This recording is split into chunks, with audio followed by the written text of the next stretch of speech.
Well, okay, guys, I think we're missing a few people, but you guys are here. Uh, so we're going to go. Uh,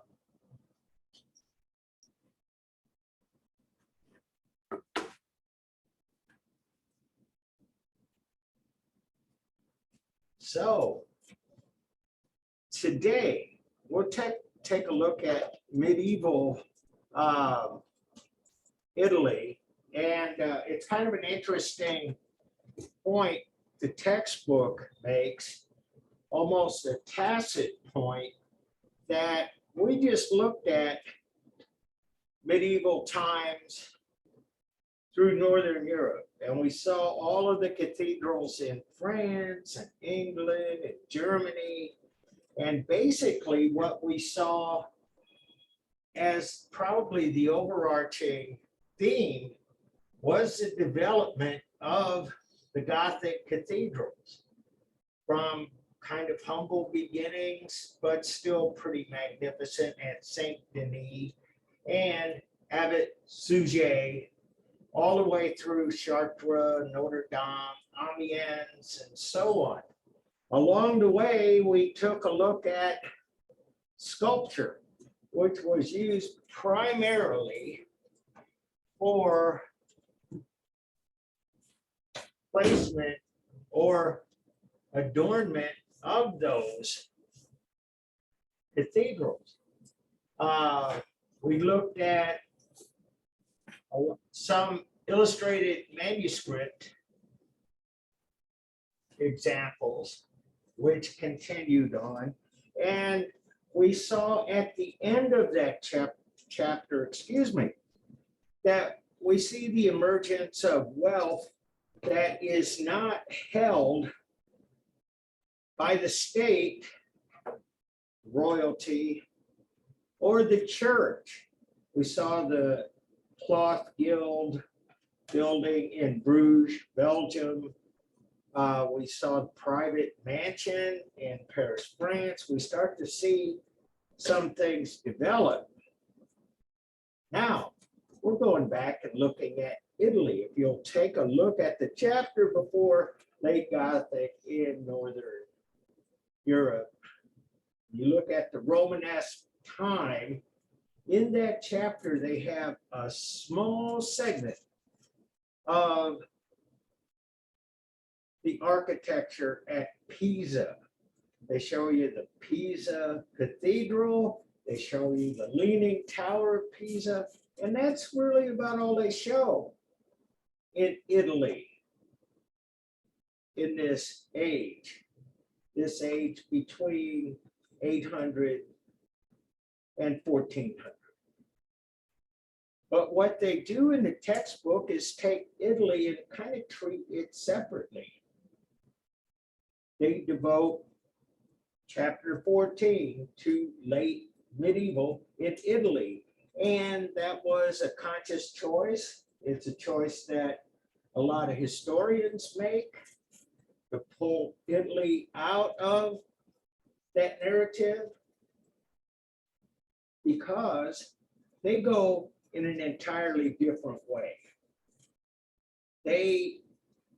And we got a map here. And so really this is Italy around 1400. And so what we have here, as we were talking about, in Northern Europe, we have the Duchy of Milan, the Duchy of Savoy, Republic of Lucia, Duchy of Modena, Republic of Genoa, Kingdom of Sicily. This is all modern day Italy. And so their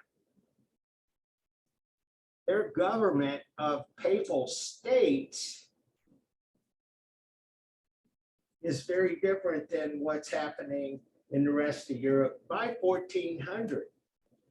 And in fact, they maintain this Dark Ages and medieval kind of government where you have these basically city states And so you got the capital, the Republic of Genoa, for example, and there's Genoa, the Duchy of Milan. There's Milan, this is the Duchy. So on and so on. Whereas by 1400, we see France coming into its own. We see England coming into its own. We see Spain consolidating. But here, this is a different kind of setup. And I might add to that, there's an old saying. When something's working, you don't need to fix it. If it's broke, don't fix it. And this setup of government and this setup of a relationship with the papacy actually worked out quite well for these people. And so what you have at the same time, if you go due north here, I wish I could click on it and show you Germany. Germany kind of does the same thing. Germany is not a consolidated country. It looks a lot like Italy, and it's under the auspices of the Holy Roman Empire. And so that's kind of the connection. That's what stays the same. So with that being said, it has a much different trajectory in the development of its artwork. And so this is 1308, obviously, early 14th century.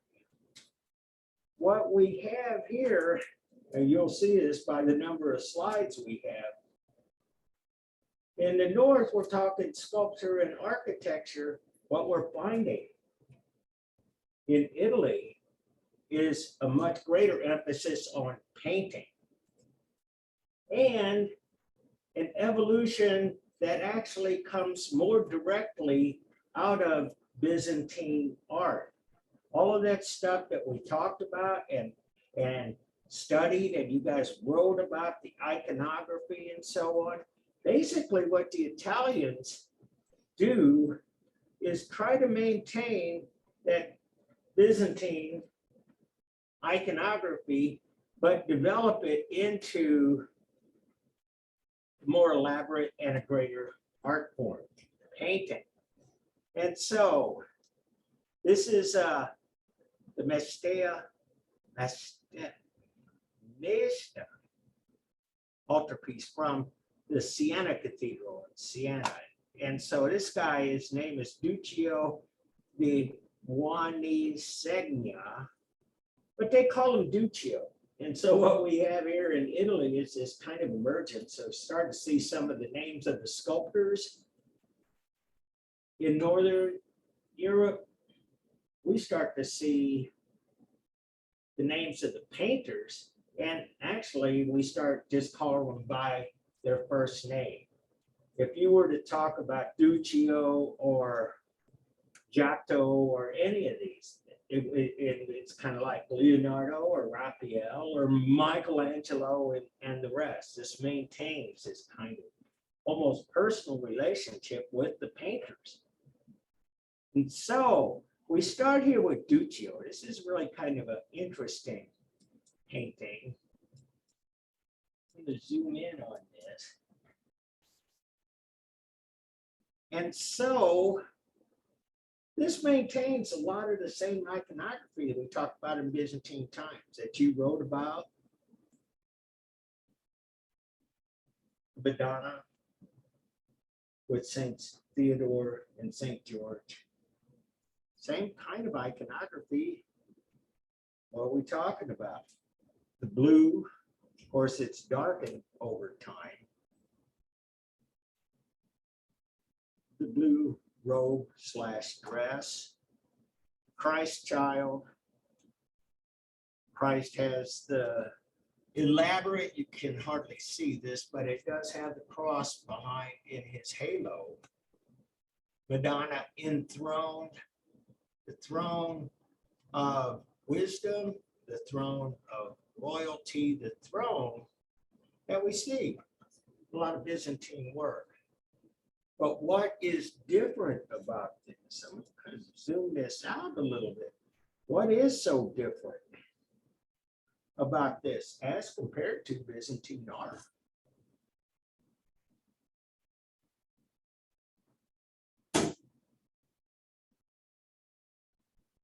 All right, I know you can't bring weapons in here, but you can take a stab at it. Never mind. Here, let me tell you what is different.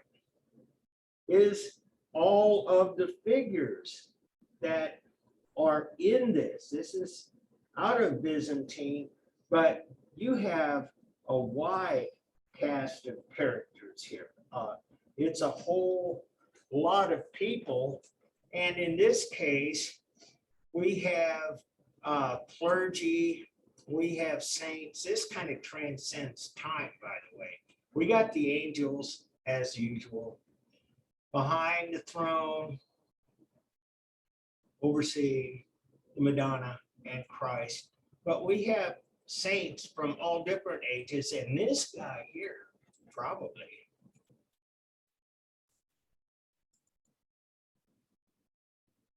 See the spear, there's that idea again of the warrior saint. So that could be George. It probably is St. George. But we have another one here. And we see the soldiers in behind here. The idea of a warrior saint. And it's gold leaf, but there are a lot of people here. And the other part of this is kind of interesting too. Although it may look flat by comparison to today's artwork, this is an early attempt at trying to create some illusion of depth. And so there is some depth here in the throne. And Duccio creates the illusion of depth by overlapping the figures. And so we got this idea that painting's going to be it, and we're going to take the Byzantine tradition and we're going to humanize it, if you will. And so they don't deviate from the iconography for a while. Nicola Passano, pulpit of the baptistry in Pisa. And as I was saying earlier, that was still kind of considered Gothic. And this is that elaborate Gothic aesthetic. This is the notions of beauty that every part of this pulpit is adorned with sculpture and stories of the Bible and so on. But this is kind of an outlier. Here's another part of the relief. And take a look at this too. In its own way, it's like the statues we saw in the north, and especially of the Virgin Mary, that becomes much more human-like and less about the symbolism, although the symbolism is extremely important.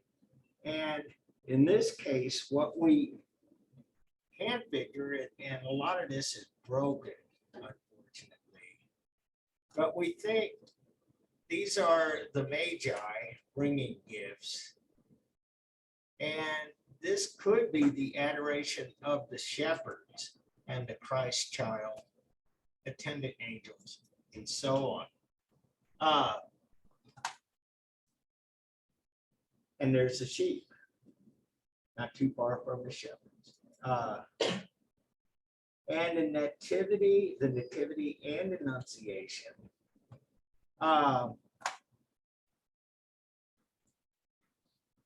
To the shepherd. Anyway, you can see what we get here is again, it's much more lifelike thing. And again, we see some of this writing that is in the composition, which is, in some ways, you can really see how more connected to the Middle East and to the Islamic world that the Italians are at this time.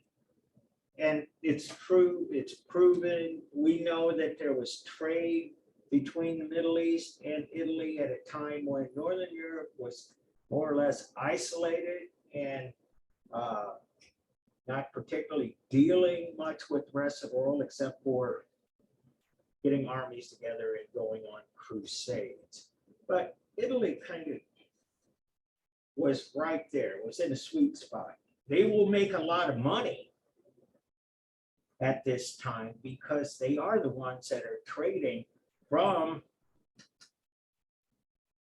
the merchants in the Middle East who are actually trading with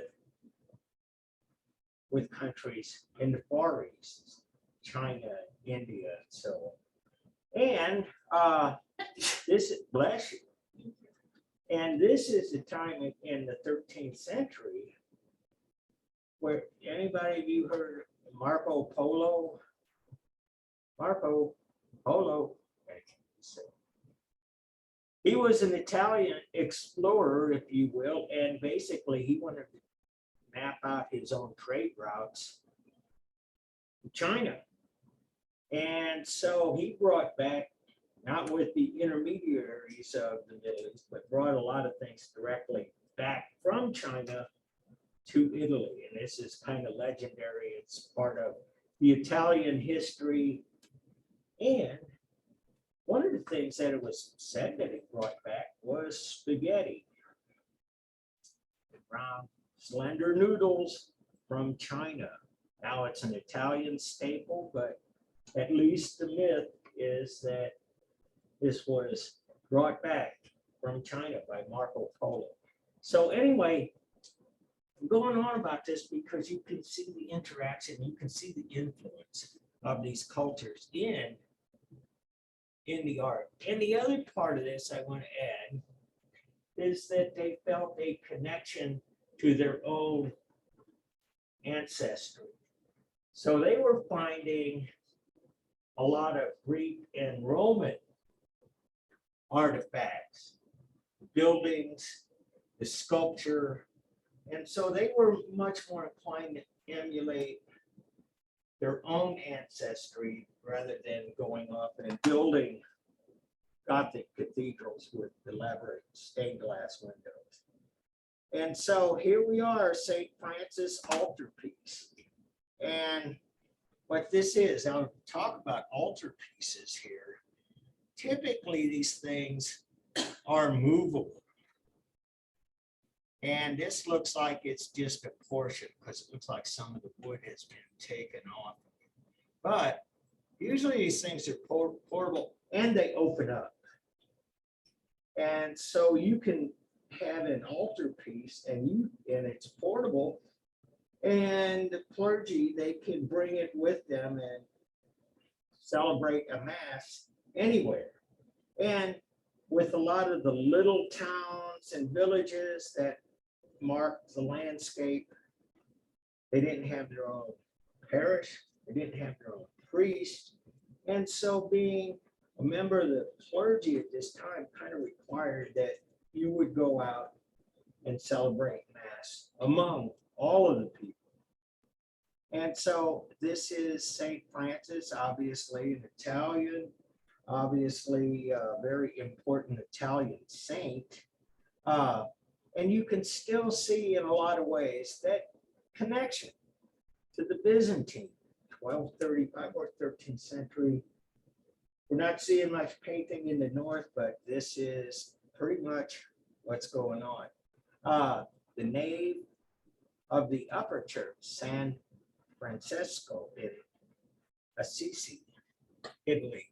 And so the architecture, in a lot of ways, is reminiscent of what we're seeing in the Gothic. Doesn't go up near as high. There's not this push for taller and But on the inside, look at this. They have all of these panels decorated with frescoes. We don't see that in those Northern Gothic cathedrals. That simply doesn't happen. And so the ceilings have ceiling paintings, and it's not just the apse that is well decorated. And you can see it's still Christian. It still has a lot of the same characteristics of a Christian church, and especially after Abbot Sujet, we're letting in light through stained glass windows and so on. And so there you go. I mean, interior of Santa Maria Novella in Florence. And this is, whoa, where did we see these striped archways before? We've seen these in mosque.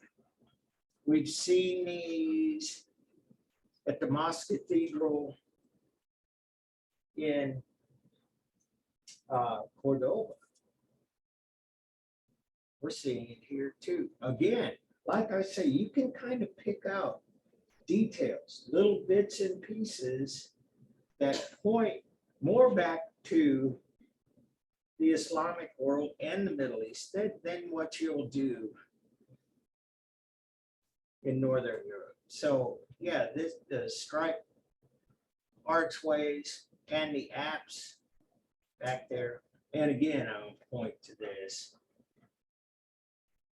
No permanent seating. And even this is probably removable, but not even so. And it probably has an ambulatory area behind the altar in the apse. Saint Francis Master. We don't know who this is, but we know that this guy, and this becomes part of this emergence. We talk about that in Northern Europe, the cloth guild. We start to see wealth appear in the hands of people that are not clergy, they're not the church, and they're not royalty, the government. And so, you know, you got people doing actually good, great business. Saint Francis Master. And we know that the same person was very good at depicting Saint Francis of Assisi. And so we got a lot of these. And so preaching to the birds. How many of you know about Saint Francis? Now we're talking about this. Jordan, who is this guy? Yes, he was a monk. And that's another thing I'm going to talk about a little bit, but when we get to talk about the art of India, we're really going to get into this too. He was a monk. He was a monastic. He was one of these people that were set, that lived in the monastery out of way and lived this life of prayer, devotion. And he was famous for his relationship with animals, just like Jordan said. And in fact, he was almost Buddhist-like in his practice of Christianity. And so here he is preaching to the birds. But, you know, there are all of these things that, you know, St. Francis would not kill any living thing, except probably plants, because he had to eat. Bottom line, there were these stories of the animals would all come up to him when he walked in the forest, which he did on a regular basis. And as he walked through the forest, he would spread the word of God to the animals. And that's what this is. And so we got a dove here, likely the Holy Spirit. We see St. Francis in his monk attire. And so anyway, and a legacy issue. There was a whole order of monks that followed the lead of St. Francis. They are Franciscan monks. And the current Pope took on the name Francis. He's the first Pope to actually adopt the name Francis. That's another thing about popes. When they are installed, and much like royalty does the same thing, you can pick your name. And so Pope John Paul II, his name was Karol Wojtyła from Poland. He said, I want to be Pope John Paul. That's how that works. And Cimabue, another first name famous artist. And so Madonna enthroned with angels and the prophets. And again, gold leaf, angels with beautiful wings. And again, the Christ and the four writers of the gospel, angels and prophets. Maybe they are different prophets. I don't know. Let me take a look. Oh, yeah. This takes the place of, with the Christ child holding the book, the word of the prophets. We kind of pull this out. And we have the prophets here, the prophets that foretold the coming of a Messiah. Throne gets more elaborate. The space actually becomes even more believable. And so they kind of discard that notion of flatness. And Cimabue and Cavallini. They have here these zoom in. And so this is part of this has been clean. This is Christ. And as I was saying about the previous slide, Cimabue, he's really kind of credited with these elaborate, very magnificent angel wings. That was something that's kind of overlooked a little bit. You just kind of put them on there. It was a symbol. You got it. And this is really kind of what they start to do with a lot of aspects of the iconography, is that they develop it in their own ways, and the wings here. And by the time we get to the Renaissance, which is really only about 150 years past this, we have this guy who is a monk, who is a painter, and he goes by the name of Fra Angelica. Fra means that he is a monk, a friar in English, Fra, brother, root word from fraternal, etc., brother. Angelica. He was called that because he painted and developed magnificent angel wings. And he was like the St. Francis master in that Fra Angelica was the guy who painted angels. And so it kind of gets to this guy in this 1310, so early 14th century and 100 years before the Renaissance.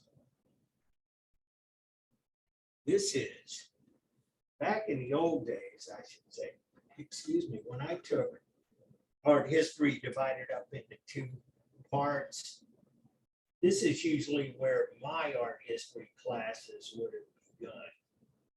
It's just, in some ways, they call this the proto-Renaissance. It's when Italian art started to come into its own.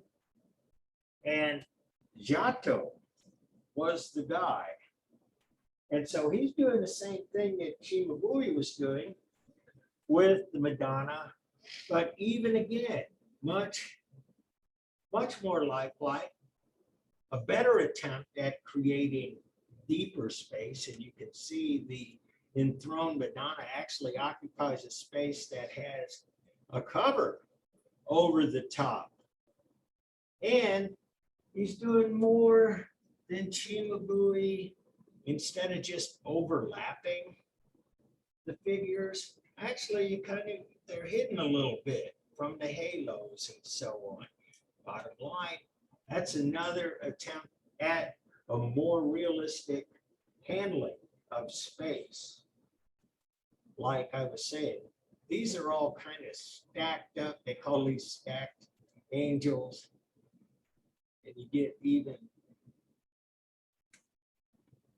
prior to that, they always have to make sure that everybody's face is seen. We come up to this with Cimabue and then Giotto, and it changes.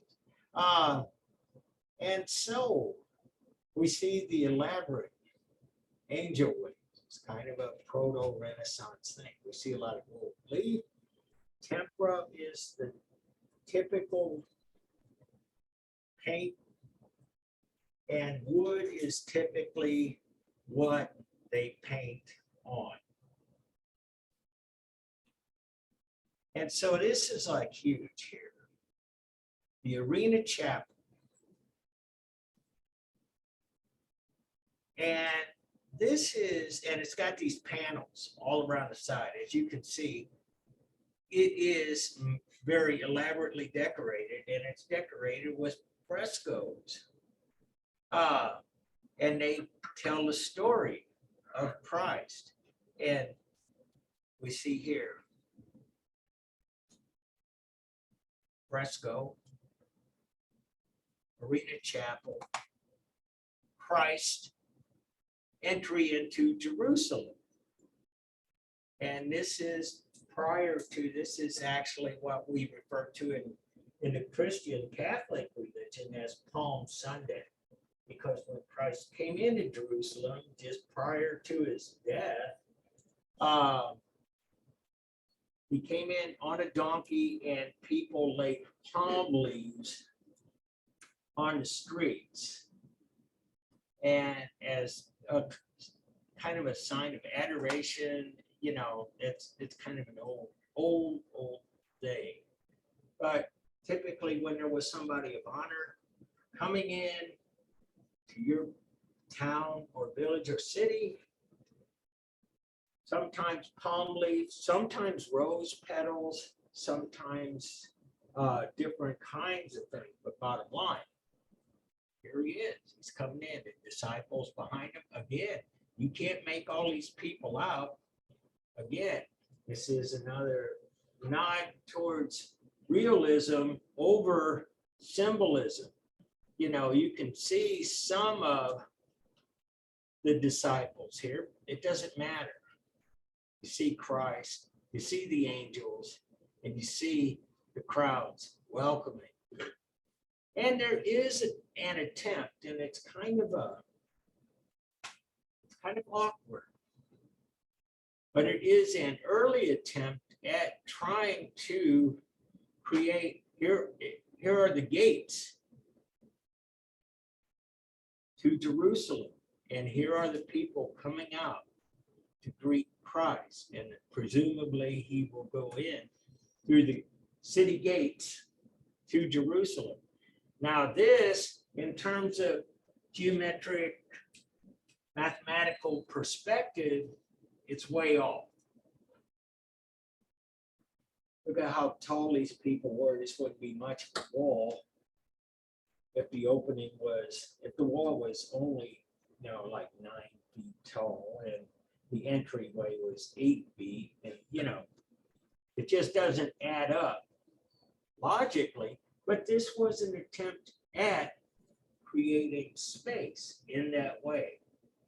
It's part of what happens with Giotto is that the subsequent generations look at what he tried to do and were inspired to go ahead and push it even farther.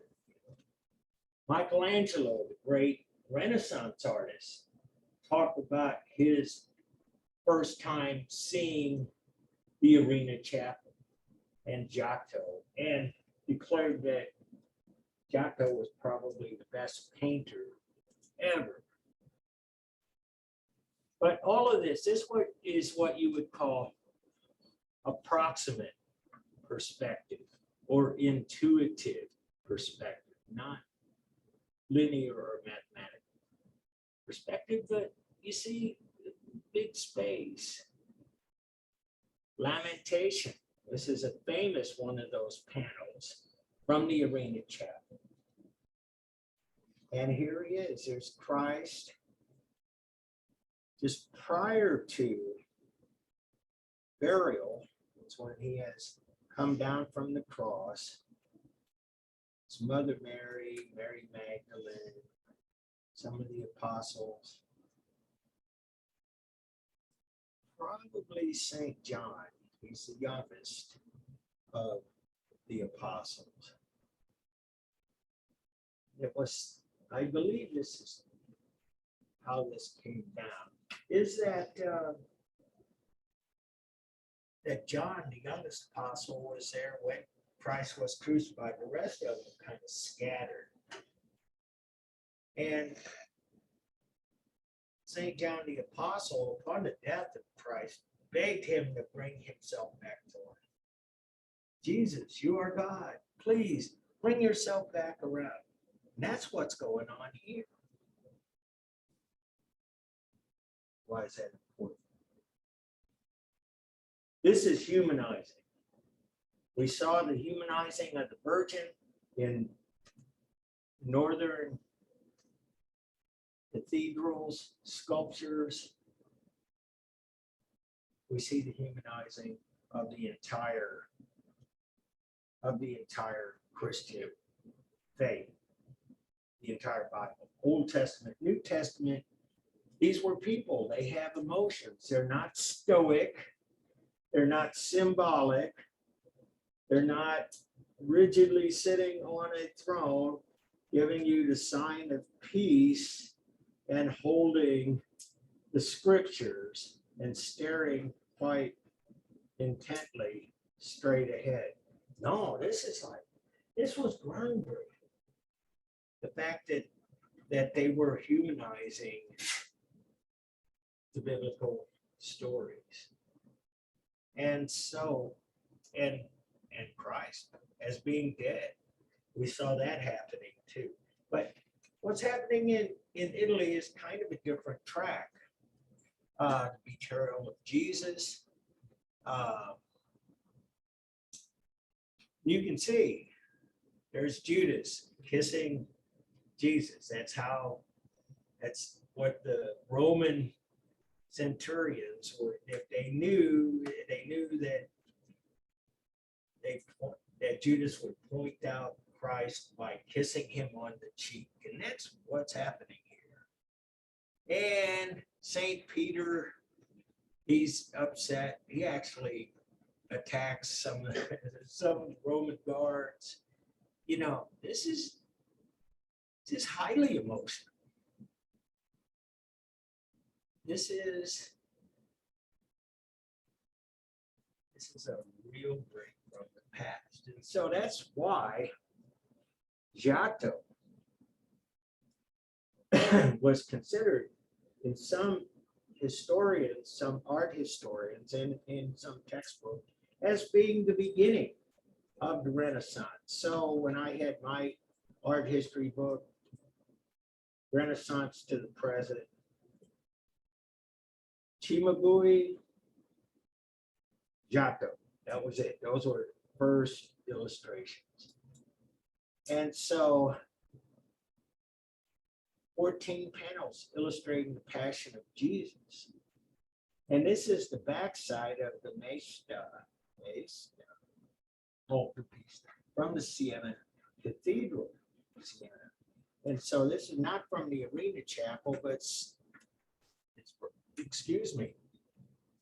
from the Siena Cathedral. And again, it has all of these panels illustrating over here. I want to just kind of zoom in on that, starting with Christ's entry into Jerusalem. We just saw that a moment ago. And you see, they're starting to get a little better about this. That looks a little bit more like a believable entryway than what we saw just a moment ago.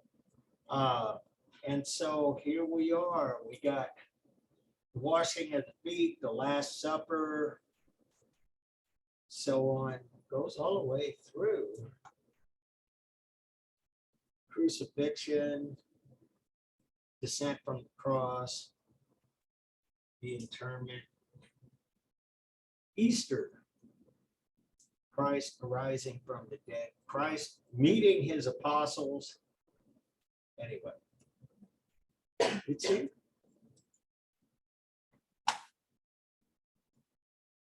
And here it is. This is the same thing I just highlighted. And this is the early 14th century. And again, they're kind of trying to do some things in painting that in a lot of ways we really don't know ever had been done before. Or at least for a long time, we didn't know that. Today, they're excavating Pompeii. And we're finding different periods of Roman painting. And that fourth period is that I showed you Richard Haas and painting these paintings that look like they are a window or they're three-dimensional. But see, these guys didn't know about that stuff. And they were, in essence, trying to invent this themselves. And it takes 100 years for it to develop fully into Renaissance art. But this is the beginning. And the attempt at doing three-dimensional looking painting. And so,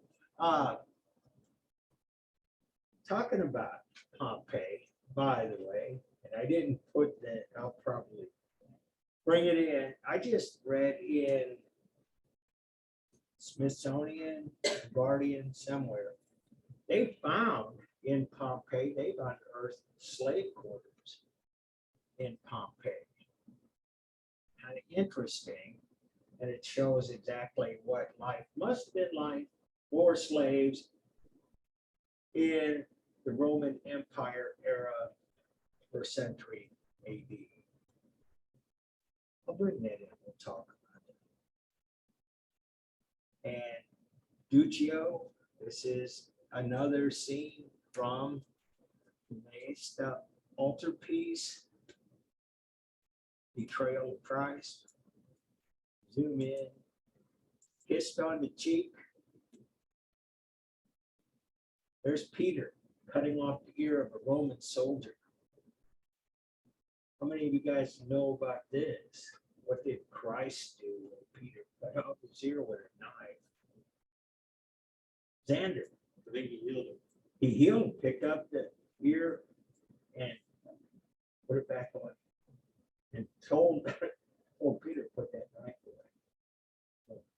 Yeah, that's exactly right. And so anyway, it's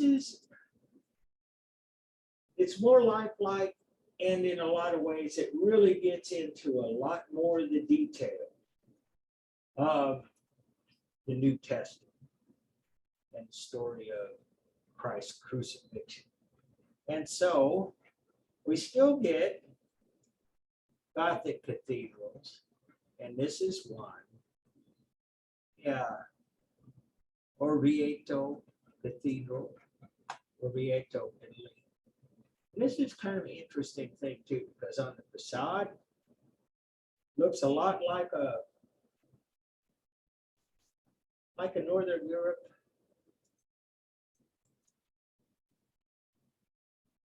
cathedral, but a Northern cathedral would have been adorned with low relief sculptures. You see, what do we have here? We have paintings. So that is, like I say, that's like the real big difference is that the Italians moved towards painting. In the north, they largely avoid painting. And so a lot of the same architectural devices, the post and lintel doorway, the portals, the jamb figures, the tympanum, etc. Rose window, spires. But painting replaces this. And on the side view, this is another clue of where we're going to go with all of this. We don't see blind buttresses. We don't see the stained glass windows. What do we see? We're seeing basically stripes, a striped pattern. We saw that in the archways, to be sure. But one of the things that will characterize this period in Italian art and architecture is that we'll start to see the emergence of geometric ornamentation. And again, I could point to how mosques were built and adorned. And geometry was always a big part of that. And the Italians are pretty much picking up on that as an idea too. So in some cases, sculptural relief, ornamentation, and in other cases, geometric design, stripe.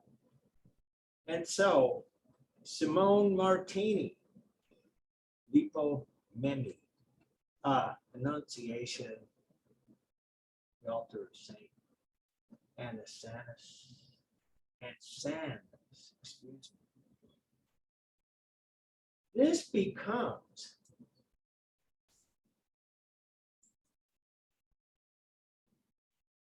what's called the international style, because it gets elements from Byzantine art, and it pulls out some elements from Gothic cathedral architecture and art, and the painting itself and the creation of deep space and these elaborate angel wings are from Italy. So they call this the international style. It actually draws from a lot of places geographically of the time.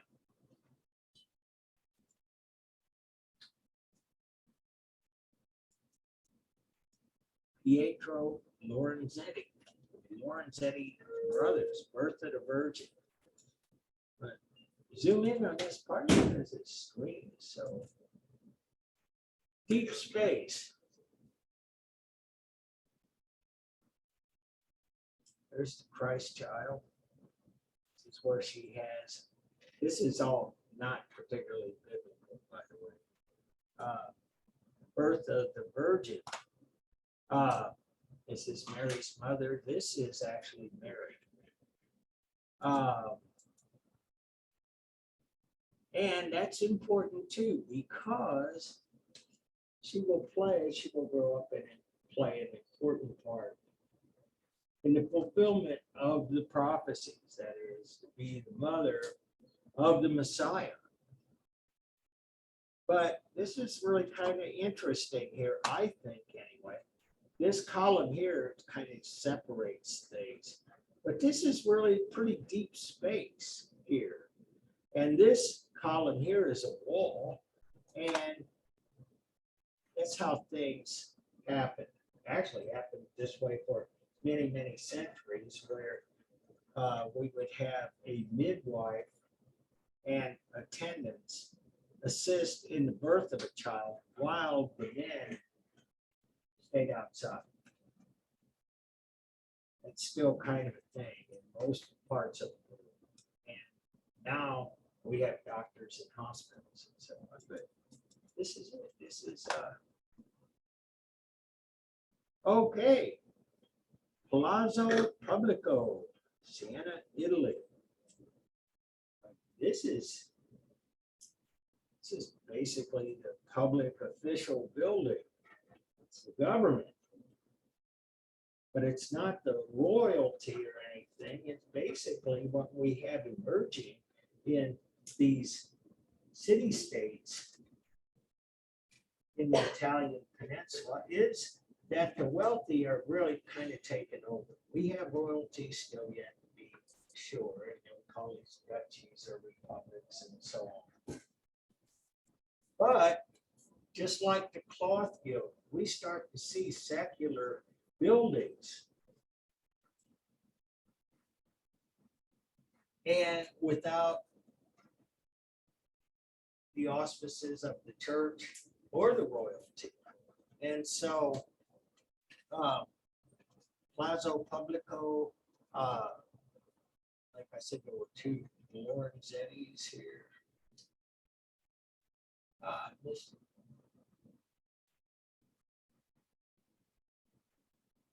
Anyway, Pietro Lorenzetti, Ambrosio Lorenzetti, peaceful city. And so in these places that were being built by people other than clergy or royalty, they were still doing some of the same kinds of things as they decorated the interiors of these buildings. And this is the effects of good government in the city and the country. And the Lorenzetti brothers did a bunch of these things, and they would show farmers, they would show this is the peaceful city, and this is what they wanted to promote. And so it's not religious, it's contemporary. And you see here, merchants, these are stores, these are shops, these are people coming in to trade. There are people in the streets, another shop. Start to see the emergence of large buildings, but not churches. We see a whole middle class emerge. And so here it is, 1338, 39. I was talking to you last time about the plague and how it wiped out much of the population of Europe. And all of a sudden, there was a lot of wealth that could be created, but only like 2/3 of the population to share it amongst. And so this kind of all facilitates a need for government. But bottom line is that if there is good government, everything will run smoothly. And so these public places, public starts to get served. They start to become very important. And the Italians that were running these city states, mainly out of the merchant class, they had a saying. They wanted to be the iron hand in the silk glove, that they had the power and authority to make things work and to punish people if they did not live by the rules, but they had the velvet glove where they could treat people very gently and humanely. And so this is where this comes out. This is this allegory of good government. Here's an, that's what I'm going to show you, or that's what I was talking about here. You see, this is outside the city walls, and these are people going out working the fields. And so, yeah, and this is the panel we just saw. This is obviously about royalty and so on. There it is, peaceful country. The effects of good government. And here they are, they're growing crops, there's livestock, and so on and so on.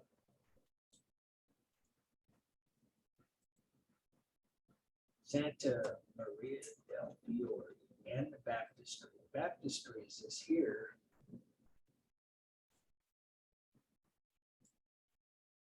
And this was built, it says this here too, it says it begun in 1296, but the dome was not put on here for quite some time, back to next century, by a guy named Gudaleski.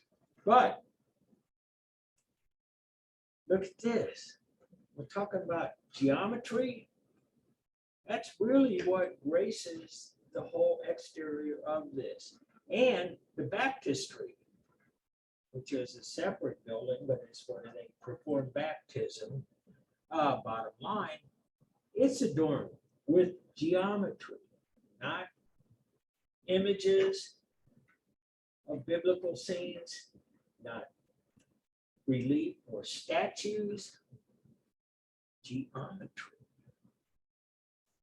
And that is a major change. And so, talk about that. Here, this is in Florence. This is another public building, Palazzo della Signora, Palazzo del Vecchio. Anyway, this is real famous. This is in Florence, and if you see travel brochures, you'll see Florence Cathedral and this building too. You see it's late 13th, early 14th century.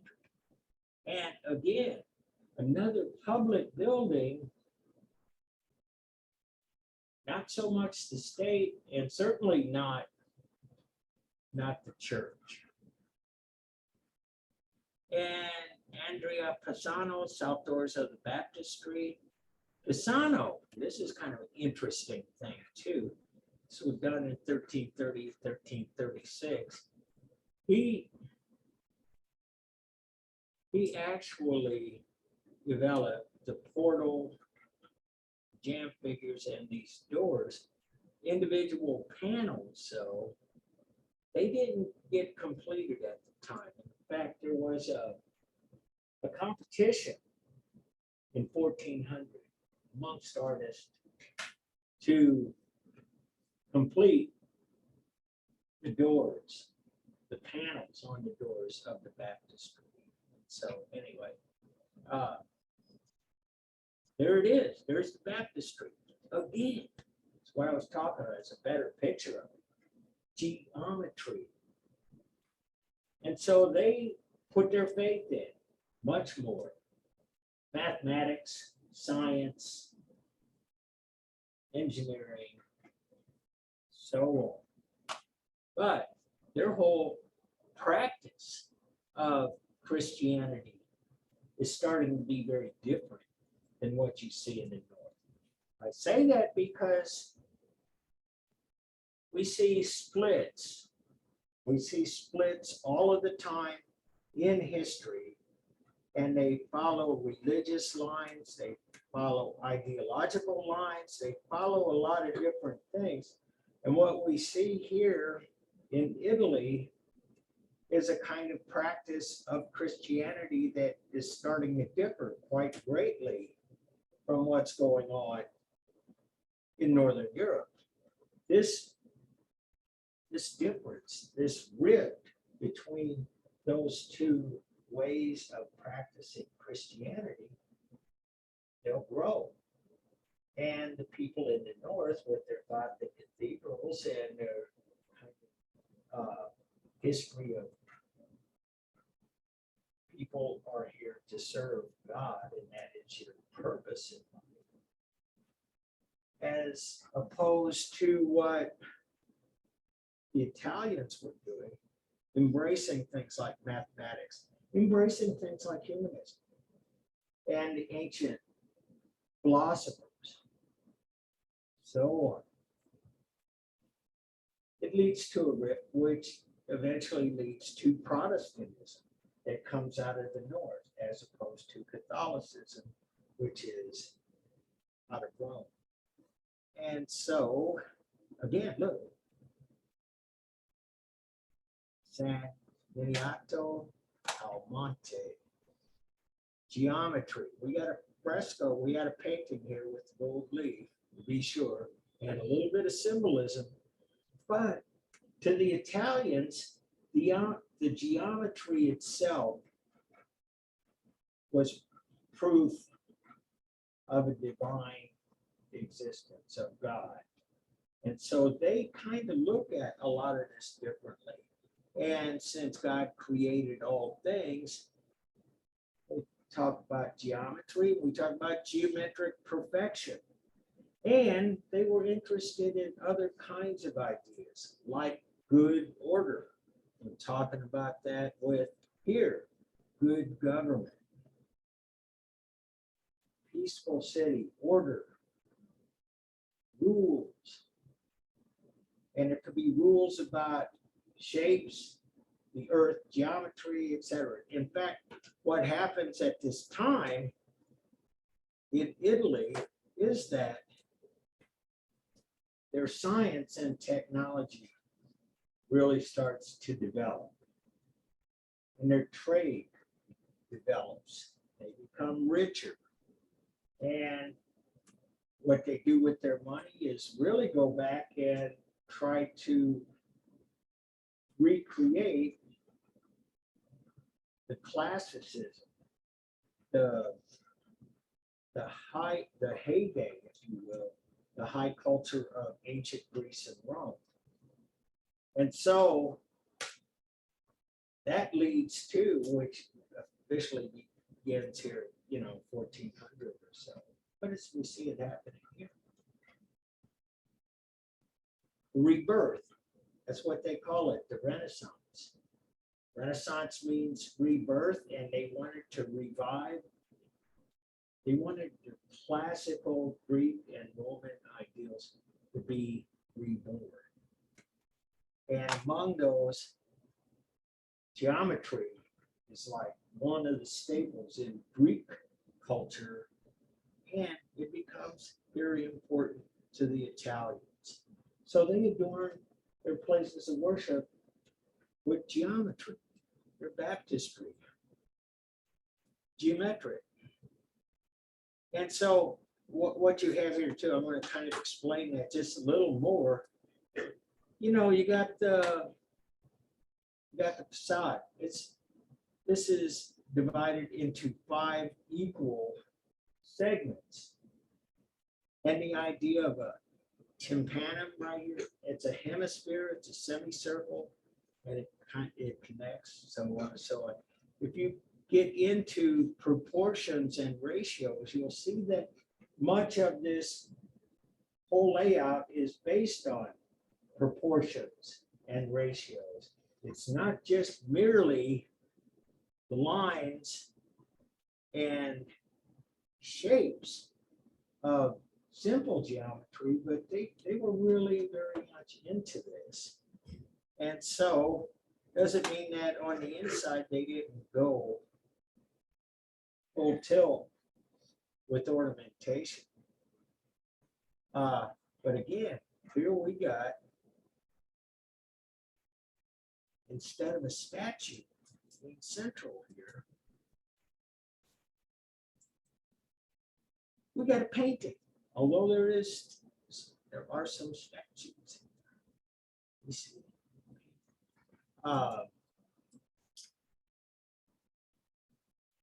It's going to be way too hard to see. Doge's palace in Mexico. Geometry. Doge is like a duke in Western Europe. Doge, duke, royalty, lower level. Design. And take a look at the actual. You see the design covers the whole of the building. But ratios, proportions, everything in order. And so that's pretty much it. It lays the groundwork for the Renaissance, and it lays the groundwork for the Protestant Reformation. The ideas that I just talked about, with geometry and mathematics being so critically important, the idea of resurrecting works from the ancient Greeks, gave them a lot of ideas about Christianity that did not fit with what was going on in Northern Europe. And I had this looked up and I forgot because I didn't write it down. But there was a Greek philosopher who stated, and it's really stuck with the Italians. He said, man is the measure of all things. He was a philosopher, orator in the time that the Pantheon was being built, in the 5th century BCE. Man is the measure of all things. That resonated with the Italians. In the North, not so much. They would argue that God is the measure. And so, I want to add to that, the North will go out, they'll build big armies, they're consolidated into countries. Britain and France and Spain will go out and colonize much of the world because they build big ships, they have big armies. Italy doesn't do that. But a lot of the most important ideas of the era are developed in Italy. For example, Ferdinand and Isabella, they want to explore new trade routes to the east. They hired this guy, Christopher Columbus. Columbus is not Spanish, he's Italian, and he was educated in Italy. So that's how far ahead. If you want to know education, if you want to know engineering, science, astronomy, geography, everything, Italy was the place. So that's all I have for today. And one last request. Enjoy this beautiful weather.